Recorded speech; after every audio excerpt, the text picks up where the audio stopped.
多肉夏天浇水，学会5看法，不怕浇错水，掌握沙盘法，多肉再也浇不死。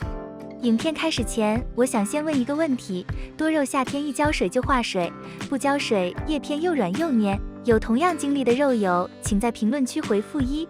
养过多肉的人都知道，大部分的多肉都很喜欢阳光，但却不喜欢高温高湿的环境。在这样的环境里，多肉极易黑腐、烂根，叶片还会化水，所以夏天养多肉是一大难题。很多人的多肉春天养的好状态，经过一个夏天，大多去了半条命，有些甚至直接挂掉了。而多肉会在夏天伤亡惨重，95%以上的原因是因为浇水不当。所以夏天养多肉一定要学会浇水。大家好，这里是花花世界的频道，花花干啥啥不行，养多肉第2名。花花总结了多肉度下浇水的5看法，学会5看法，能掌握80%的多肉浇水问题。另外，视频后半段花花找到了一个夏季浇不死多肉的浇水方法，如果夏季浇水困扰着你，一定要学习一下，一起来看看吧。1、看天气。给多肉浇水之前要看天气，阴天的时候不要浇水。多肉天性喜欢干燥一些的环境，阴天的时候风雨要来，空气湿度肯定会大一些。空气湿度过大，本身就不利于多肉的生长。若是在浇水，土壤里和空气里都有较高的水分，土壤里的水分就不易挥发。若是再赶上连阴雨，多肉80%会出现黑腐。所以若是遇上阴天，多肉就是叶片发蔫，也不要浇水，旱一些不会死，但是水多可真的会要命。2、看状态。看多肉的状态，新上盆的多肉、有伤的多肉以及刚摘完叶片的多肉不要浇水。夏天的时候，我们是不提倡给多肉换盆的，但是难免会出现这样那样的问题，比如说新买的裸根多肉要上盆，多肉烂根黑腐，不换盆就会挂掉等等，不得不换盆翻盆的情况。而多肉换盆上盆，对它的根系多少都会有损伤，这样的根系需要修复伤口，吸收能力几乎没有，所以不需要浇水。若是土壤里水分过多，受伤的根系有极大的可能受到细菌的侵害，出现烂根的现象。建议用微湿的土壤上盆，上盆7至10天之后再浇水。需要注意的是，夏天温度高，若是湿度也高的情况下，就会增强细菌活跃性，所以若是多肉叶片受伤，也不要浇水，等伤口愈合再浇水也不迟。除此之外，刚摘完叶片的多肉不能避免没有伤口，所以7天之内也不建议浇水。3、看太阳。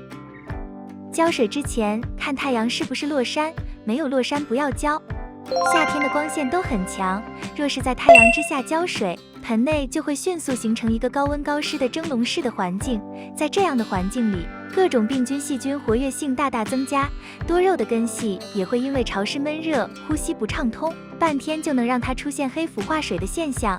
所以夏天的时候要及时给多肉遮阴，千万不要养在太阳之下，浇水最好选择在太阳落山之后，在阴凉通风好的环境里给多肉浇水，多余的水分能及时挥发，到了第2天，盆内的水分就能达到正常的状态，不会黑腐烂根。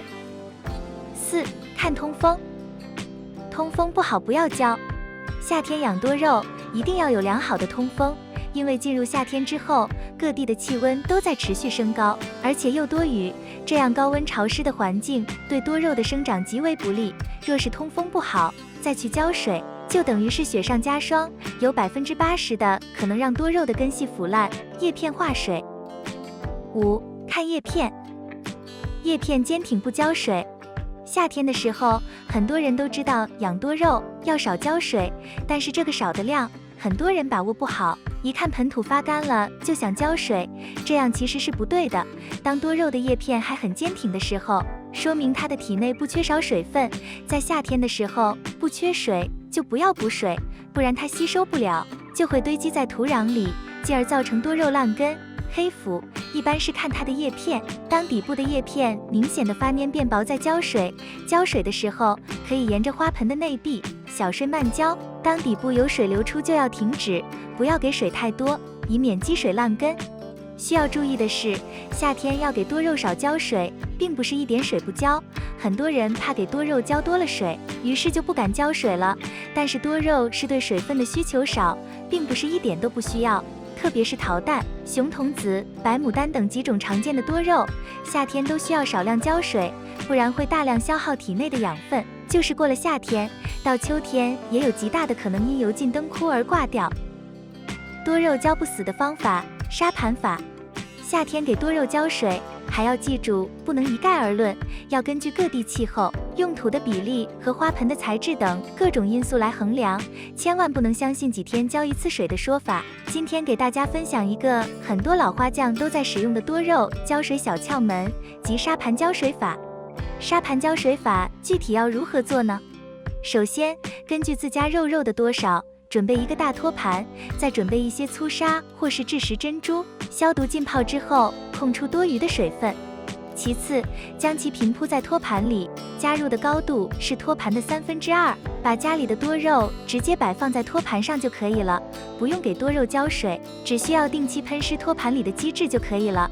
这样养的多肉不会担心水会浇多了，还容易出状态。